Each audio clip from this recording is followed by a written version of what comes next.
শিয়ালদা স্টেশনের সামনে পাইকারি এবং খুচরো ফলের বাজার। দেখুন যত ধরনের ফলই সব ধরনের ফল আপনি এখানে পেয়ে যাবেন। এদিকে দেখুন যে কাঁদি কাঁদি কলা, আপনি যদি ব্যবসা করতে চান এখান থেকে কিনে ব্যবসা করতে পারেন, বা আপনার বাড়ির জন্যও আপনি এখান থেকে কিনতে পারেন।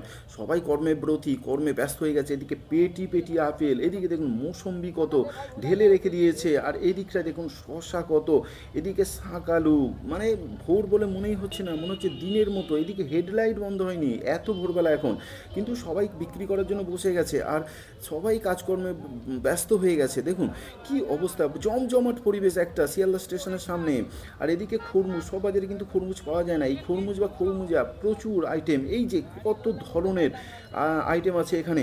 আর এদিকটা দেখুন পাকা পেঁপে, কালারগুলো জাস্ট খেতে ইচ্ছে করছে এখন, এত সুন্দর। এদিকে ড্রাই ফ্রুটসের সমারোহ, প্রচুর ড্রাই ফ্রুটস এখানে পাওয়া যাচ্ছে। আঙুরগুলো সাইজ দেখুন আর কালারটা দেখুন, এই গরমের দিনে এগুলো তো খাওয়া খুব দরকার। আর এখান থেকে আপনি কিনে নিয়ে খেতেই পারেন, অসাধারণ। এই যে জায়গাটা দেখুন, মানে দুর্দান্ত জমজমাট। এই যে ফুটি, গরমের দিনে এগুলো খেতে চিনি দিয়ে খেতে না অসম্ভব ভালো লাগে, খুব সুন্দর লাগে, অসাধারণ জায়গা।